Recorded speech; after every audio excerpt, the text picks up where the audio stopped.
Hey, it's Benji Cole, son of Al Cole from CBS Radio and host of People of Distinction, the talk that gives an in-depth view of some of the most dynamic, intelligent, and successful people on the planet. Run to our website, peopleofdistinction.org for more info, or you can always email me directly at benji@alcoleenterprises.com. And on the line with us today, we have Grant Handgis. We're going to be discussing his amazing memoir, Marinating in Dream Sauce, available for purchase through Amazon as well as Barnes & Noble. And people, listen, Grant was brought to our network, People of Distinction, today by some of the best publishers in the business, okay? Author Reputation Press Publishing. So if you or anybody you know have a book that they'd like moved, well, give yourself the best gift you can give and move it through ARP. You can find out more information on them and their fantastic team at authorreputationpress.com. And people, listen, it is an absolute pleasure to have Grant here on the line with us. Now, as I mentioned to you already, it's a memoir, okay? So we know we're going to be learning from Grant's experience. We're going to follow him along his life's journey and some of the adversity that he faced. Now, with a lot of memoirs, there are learning lessons to be pulled and that can be applied to your day-to-day lives. Now, this one is made specifically for entertainment, okay? Now, it'll have those learning lessons in there. There'll be some things that you could take from it, but it's a satirical memoir, okay? So Grant has added a lot of levity into his book, and at the end of the day, I think that's a learning lesson in and of itself. People, if you can't learn to laugh in your own circumstances, and now let's just put it out there. Of course, I'm oversimplifying. We're not saying that everything in your life you should be laughing about, but you should be able to find a way to really add levity into your life, right? And we know that when you hit a certain point, you hit a certain age, adversity is just the name of the game, right? You understand that you just have to roll with the punches, and there's going to be a lot of obstacles faced in your path, and how you choose to perceive them, how you overcome them, the lessons you learn from them are really going to help you grow and develop. That really equates to the wisdom that we often associate a lot of our older communities with. But people, let me tell you something, man. Being able to laugh and smile through certain circumstances, a lot of times is really the therapy that you need, right? It's really going to be what helps you get through some of those tough times. Believe me, I'm speaking from personal experience. This is something that I use often whenever I can. Of course, whenever it's appropriate. Not every situation it's appropriate for, but I think that in and of itself is something that is really profound. And Grant is the expert, okay? He's pulling from his experience. He's written the book, and he is going to be able to articulate everything much better than I ever could. So without further ado, let's bring him here with us. Grant, first and foremost, man, welcome to People of Distinction, and thank you very much for being a guest. How you doing today? I'm doing well, and thank you for having me on your show. Absolutely. Absolutely. Listen, it's a pleasure. Okay, Grant, it truly is. And, you know, listen, I personally love memoirs because I think that, as I mentioned in my opening, in my introduction, with memoirs come knowledge, right? Come wisdom. And wisdom doesn't always have to be derived from our particular experience, right? We can acquire wisdom from someone else's. And I think memoirs are always beneficial because of that underlying thing. Now, yours has some humor added into it, and I think that in and of itself is very beneficial. So, Grant, we're really looking forward to this, man. Thank you very much for being a guest with us. Grant, let's jump right in, man. Marinating in Dream Sauce. Tell us a little bit more about your book. The book itself actually is a satirical memoir. My default way of writing is humor.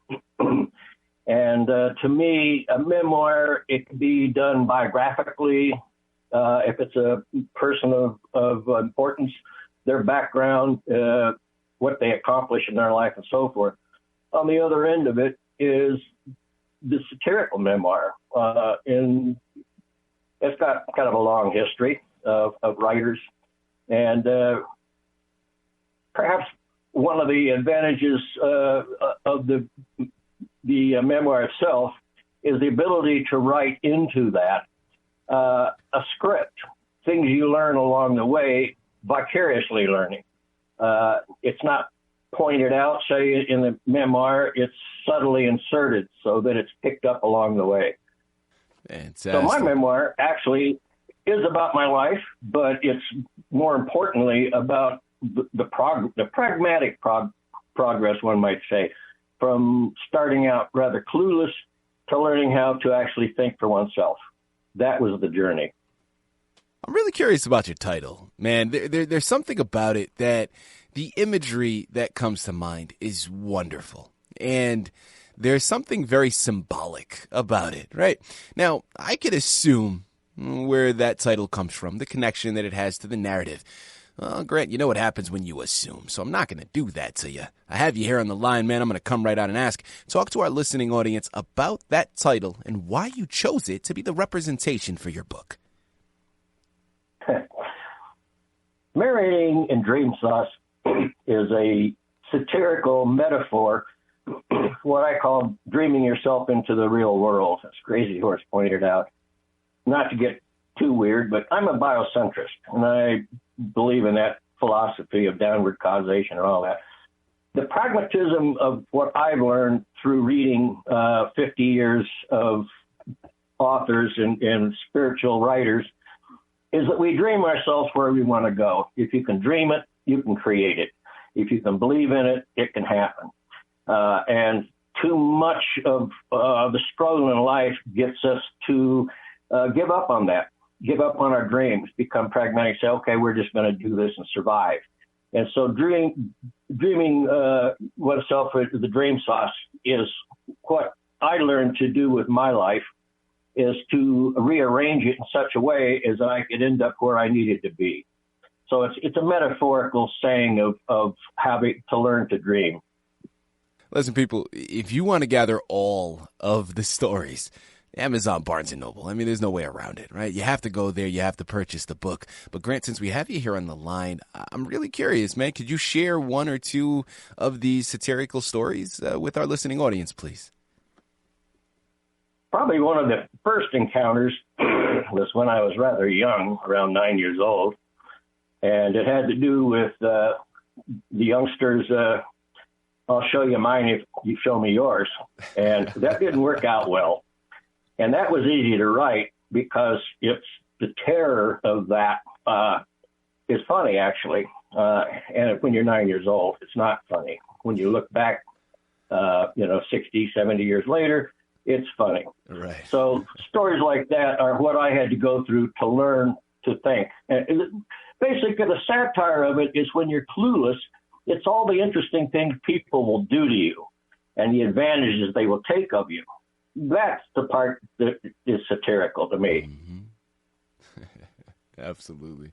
It's a really interesting point that you bring up because instantly it resonated. I mean, I feel like we've all been in that circumstance, right? We've all been in that situation where as youngsters, as children, you're exploring yourself, you're exploring your body and those around you. And that is kind of one of those things that happen. I think that's really funny and very poignant for you to bring up. People, again, we're here on the line with Grant Handgis.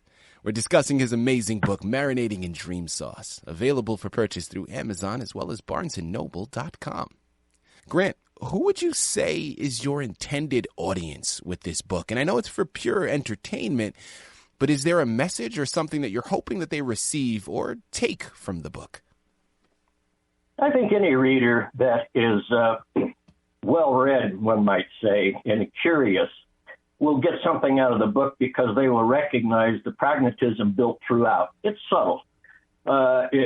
My 50 years of reading shamanic practices, spiritual awakening, from Jane Roberts or Dr. Max Freedom Long with the Huna or Michael Harner and the shamanic drumming, all of those point to us and a higher self. And that is the essence of what we are, humans, is trying to reach the higher self to attain our personal, what I call the full human potential. And so I use some of the teachings along the way of the problem of fear, how that keeps us from attempting to do things. And once we overcome that, you reach clarity And from clarity, you begin to understand how to do things, which leads to the ego-breaking thing of power, and on and on. And it's subtly written through, but it's obvious to the reader of my progression at each stage that I went through to arrive at those different levels. What would you say was a highlight for you, Grant, writing the book? Or if not a highlight, maybe encompassing this entire journey, was there something that you would say that surprised you that you weren't anticipating before you began on it? I suppose that just accomplishing it, because I wanted, I started writing when I was 12 years old in 1960, 61, when I did a little aphorism for Boy's Life. And wrote poetry in the 70s and 80s, and it was when I retired. I'm an old timer, and when I retired, I had a lot of time in my hands. I began writing books, and this is one of the later books I wrote because I wasn't sure that I wanted to try to do something like this. It's like, to me, you should be somebody of distinction or well known, and then people want to read it. And I have to say, I read 2 recent memoirs of known writers, and I was impressed with them. I liked them. I was entertained. And I have to say, maybe it's a little egoistic, but I thought to myself, I've been writing a long time. I think I could do that. And I just wanted to see if I could. And I spent a number of months working on it, almost a year. And I'm not a traditional constructionist in writing. I don't do a few lines and come back and put some more and tack them in. And I write stream of conscious, and it may take days to get all in my mental RAM what I want to approach, and then it just starts coming out. So I was pretty proud of that, as it turned out as a cogent work. It didn't ramble, and it had a point to it. Mm-hmm. Well, a follow-up question off of that, Grant, is what's next for you, man? Is there another book on the horizon? Please talk to us about what's upcoming. So far, I've written rather esoteric works, poetry, a children's book, so forth. I'm working on a novel right now. In my earlier life, I had a gallery, fine art gallery in Eugene, Oregon, black and white photographers. And my mentor was Alfred Stieglitz. And I tried to recreate what he was trying to do to satisfy black and white photography as art. So the story has to do, it would be about, again, it's going to be satire. It's going to be on the character attempting to do what I did and all the interesting things that happens along the way. And that will be my first nonfiction work. There you have it. There you have it. Grant, last question here, man, as we close out of this fantastic interview. I'm an artist myself. And I love having this platform to be able to utilize as a way to pay it forward, in a sense, to other artists out there listening in. Now, in this instance, other writers out there. Now, you are someone that has been through the process. You've written the book. You've also gotten the book published. And anybody that's been through that process understands writing the book is only half the battle, right? Getting it published is its own endeavor, an adventure in and of itself. Well, I want to take this opportunity, Grant, for any new writers out there listening in, someone just starting out, what are some words of wisdom that you'd be able to relate to them? The first thing I learned in my college years of studying creative writing, the first thing you learn is write what you know. And if you try to write something outside of your knowledge base, it's going to be perceived very quickly that you don't know what he's talking about. This wasn't quite just made up in my head right off the bat. I mean, I've earned 2 degrees in psychology, the latest one in cognitive psychology. So I applied a lot of that as to how you lay out things. So I would say for a writer is if you can come up with a subject that you know well and you take your time, you can get it done. You have to believe in yourself. That's the first rule. You have to believe in yourself and the work you're about to do. And that'll get you further than I think anything else other than a lot of studying to learn. People, listen, I love what he just said there. Right? Listen, write what you know. right? Write what you're passionate about, right from your heart. When you operate from that perspective, you're never steered in the wrong direction. Sounds like a cliche, but there's a reason why cliches are cliches, because they're steeped in reality. There's truth behind them. I absolutely love that. And people, you know what I love even more? Is we are at the end of the interview now. We've discussed so much information, and yet somehow we've barely scratched the surface. I mean, there's still so much left to be discussed. You know where you have to go. You know what you have to pick up. I'm going to re-impress it for you one more time just to solidify it, okay? Amazon and Barnes & Noble are the places you have to go. Marinating and Dream Sauce is the title you have to pick up. And Grant Handgis is the author you have to thank for bringing it to your table. A wonderful journey for you to embark upon. An even better gift for you to get for someone else too. Head on over there, pick up your copies today. You surely will not be disappointed. And check back in frequently for the other books that he writes along the journey as well. Grant, this has been an absolute pleasure, man. Such an honor. I truly mean that. Thank you once again for being a guest on People of Distinction. Well, thank you, Benji, for having me. I appreciate that.